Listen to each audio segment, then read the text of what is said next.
Hello, everyone. Welcome to another episode of Room for Everybody. Today, I'm really excited to be in conversation with Acacia. Acacia, can you just describe some of the identities that you hold to our listeners? Yeah. Hi, I'm Acacia Betancourt, and my pronouns are she, her. I identify as a cis het woman in Washington, D.C., and I'm a designer and a visual designer, and that's professionally been my identity for my entire career. And personally, I identify as a multi-ethnic mixed person who is both white and Cuban. So when people ask my racial identity, I just say it's complicated. Yes. And yeah, I'm in an interracial marriage and am a mom to be. How exciting.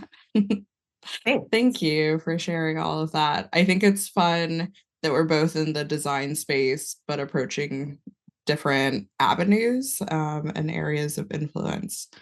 So I'm interested, what kind of led you towards inclusive design in the visual design field?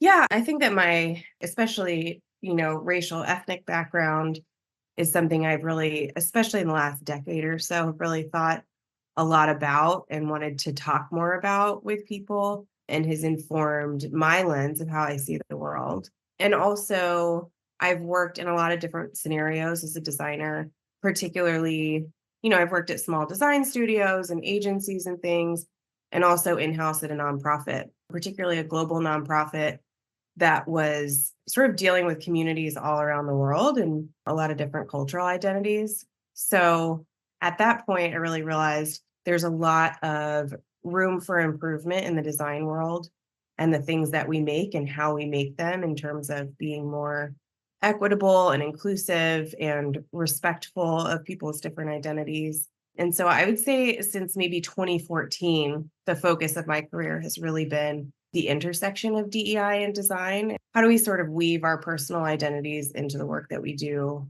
to make design in the world, in the broader world, more inclusive? Yeah, absolutely. Happy 10-year anniversary of Oh, working in thanks. that space. Thanks. A decade sounds like a long time, but I'm proud of that. Yeah. Yeah, it does. I think it's interesting that you mentioned working in the global nonprofit space and how it sounded like interacting with a variety of people, like kind of highlighted the need for inclusion. I think I have a similar life experience of also interacting with a lot of different people. When I encounter someone whose social circle has a lot of kind of the same people, it seems like those people tend to not see the need for inclusion because the thing that's working for the similar group of people, including them, like is working. And so they aren't aware of the variety of needs.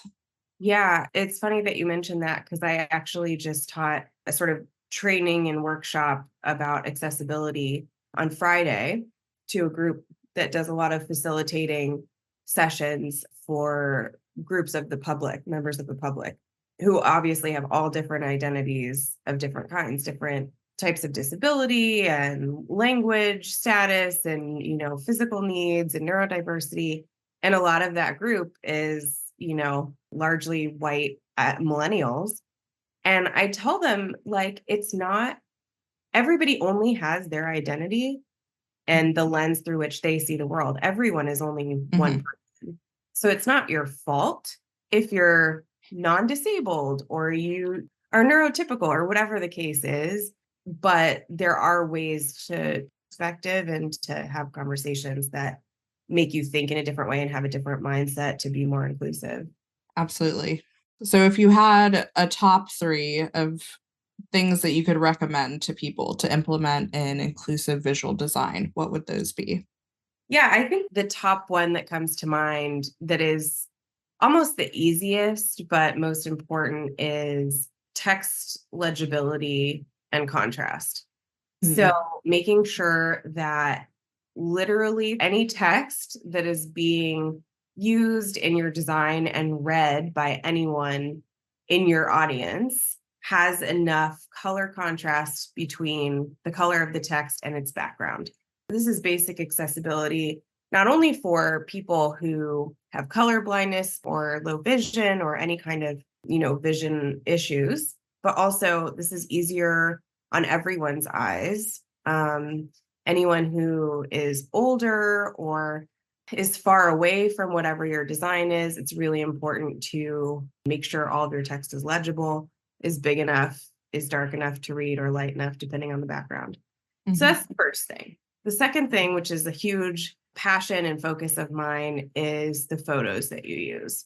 So I teach workshops on how to judge and choose which photos to use for your content or your design, and how to make sure you're not, inadvertently reinforcing stereotypes or tokenizing someone in a photo, but also learning how to see the subtleties within things like stock photos of how that reinforces sort of like racial power dynamics or gender norms and things like that. So you can really do a lot in terms of inclusion and increasing representation in the right way through photo choices. And while text is important, humans don't read as easily as they sort of make very, very quick judgments based on an image and what they see. So the photos are actually sort of the first thing that your brain absorbs when you see something, and then you read the words. So photos, critically important and something to be really careful of in terms of the choices. And then third, this is not only for visual design, but really for just design in general, no matter what you're making. And I always use the term designer very loosely. It's like if you're making something for people, whether that's content or a product, something visual, then it has to really have its functionality first before its aesthetic. So that making sure that you're not just testing that for yourself, but testing it for everyone. A lot of sort of examples of this, like the example I always really like to use is Band-Aids, where Band-Aids are supposed to be skin color, quote unquote, but whose skin color is that? A Right. designer of some kind chose what color that is, and that doesn't match everybody. A Band-Aid is meant to blend in with your skin tone. So Mhm. if you're making something that is meant for everyone, you really have to test it with everyone to make sure that it functions as intended and really functions for your audience and is usable for everyone. Because if you don't, then it's really easy to, even if it's not intentional, make people feel very excluded. Absolutely. Yes, that's a great example. I do like the kids' Band-Aids with, like, the fun designs on them. Yeah, then you don't have to worry about skin tones at all. You can just make it fun. Right, exactly. Yeah, thank you for sharing those. I think that is really important, especially that last point. Like, I also would apply to interior design and thinking about how different people encounter space and, like, what is the variety of needs and how one space doesn't actually easily work for everybody without that intentional piece as well. Yep. What is your relationship with your physical space currently? My relationship with my current space is that I'm in it 98% of the time. I am one of the fortunate people who gets to work from home. So I'm a contractor. I'm very, very fortunate and grateful that I get to make my own schedule and decide what my own day looks like and my own space and how I operate within it. So my home office is our spare bedroom, and I've chosen it as my workspace because during the day, it's by far the brightest spot in our house. The Mhm. rest of our townhouse is like quite dark and doesn't give me energy because it doesn't have a lot of sunlight. So I sit in the sunniest spot in the house, and that sort of helps my energy level and my creativity and my ability to work during the day. And it's filled with plants, as is the rest of my house. And I've really fit it to my needs because I have had chronic back pain since I was in middle school, really. And in a lot of the different work environments I've had, I've really struggled with what desk I have and what chairs I have. And currently, in my current office, I have like 3 or 4 different sitting devices and configurations of how I can sit. I have a sit stand desk, and it's just been a lot of trial and error over a lot of years to get comfortable because it's been a really big barrier for me to not be able to sit for a long period of time for many hours out of the day. And so It's been a lot of like experimenting and making it my own for sure. Yeah, definitely. I like that you've been listening to your body throughout the process and prioritizing what you needed. I'm sure it did take a lot of trial and error to figure out how to adjust the space to your needs, but it sounds like you've arrived at a configuration that works better for you. Yeah, I mean, I'm a designer through and through. That's what I went to school for, but really I sort of secretly want to be an inventor, and I think it's I think an inventor and a designer are actually pretty closely related. And so I didn't want to spend hundreds and hundreds of dollars on a fancy desk chair that may or may not work. And so I've really approached it as like, what do I need? What makes me the most comfortable for my specific body? I've tried a million different, lumbar supports and different types of chairs and switching between positions. And I have one of those kneeling chairs. I have a footstool. I've tried like one of those foot hammock things. I've tried heating pads during the day, all of these different things.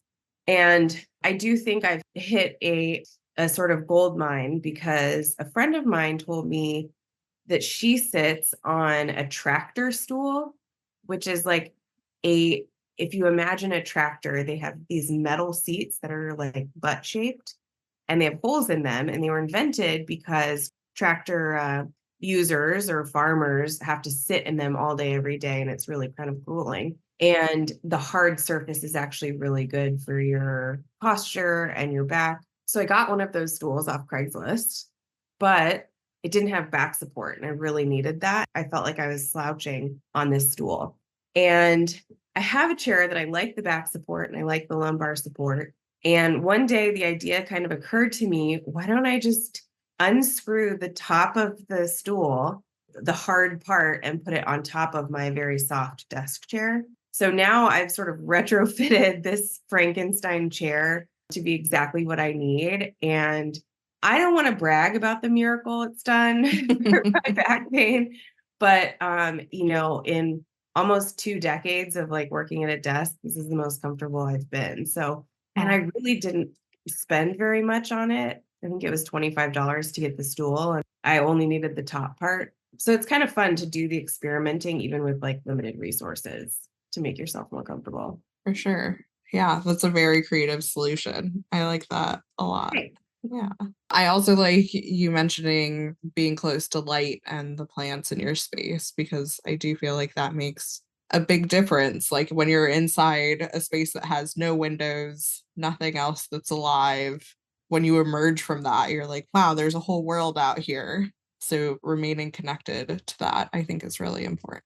Yeah, and building in breaks for myself throughout the day to go outside and get away from a screen. And also, I think for those of us that work from home, it's really important to like set the boundaries of like I typically don't really work, even though I can take my laptop anywhere, I typically don't work anywhere else in the house because I want Mhm. to sort of maintain that space of like when I'm in my office, it's work mode, and then the Mhm. rest of the house is not work because I'm really in my house the majority of the time.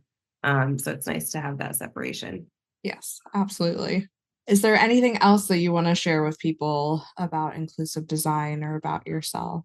I think just, when we think about inclusive design, as I've trained a lot of groups and talked to not only a lot of different design teams, but other teams within companies and other designers and people at nonprofits, I think there's a lot of anxiety around hoping that you're doing it right and Mhm. wanting to sort of be inclusive or not. And there's no such thing as being 100% inclusive. I tell groups there are 8 billion people on the planet and everybody's different and everybody's changing all the time. Everybody has different needs and, their bodies are changing and we're in different stages of life. So there's not really a way, particularly in physical spaces, but just in general, to be super inclusive of everyone in every way. But I think if we sort of think of it as being inventors and being imaginative about how we can make spaces and designs more inclusive and being open to talking about what people need and starting there with what would make this better, and welcoming that as an opportunity and sort of like in a design challenge, that's a great place to start. And at least, nothing's perfect, but I think there are a lot of little ways to make the world more inclusive for everybody. Yeah, absolutely. I think that's a really good point. And sometimes there's conflicting needs in one space or in one design. I think something that I try to encourage clients towards is flexibility and having a variety of options when they can, so that you can kind of curate different things for different people. Yeah, and giving people choice when you can, or being upfront about what you can accommodate and what's not going to be possible, and being creative and collaborative about arriving at a solution with people. So a lot of times there's a solution for someone and their particular needs that may not be that hard to do or may be relatively simple that could make their experience a little bit better. But inclusive design and accessibility really is about everybody, no matter who they are and sort of what they've got going on and what their identities are, being able to participate equally and comfortably, whatever that means for them. So it's about asking what people need and being creative with coming up with solutions for that. Yes, definitely. Thank you so much for all the wisdom that you've shared, kind of just continuing the conversation here around inclusive design. I really appreciate it. If people are interested in working with you or talking with you further about this, where can they find you? So the best place to find me is at brevityandwit.com. That's the small company that I work for, and we do inclusive design and DEI sort of systems change and strategy. So that's brevityandwit.com. And I'm also on Instagram. I have an account where I talk about different inclusive design and the subtleties of design and advertising, especially as sort of racism and sexism show up in different ways in the visuals around us in our media. And that account is called Spotting Racism. Okay, perfect.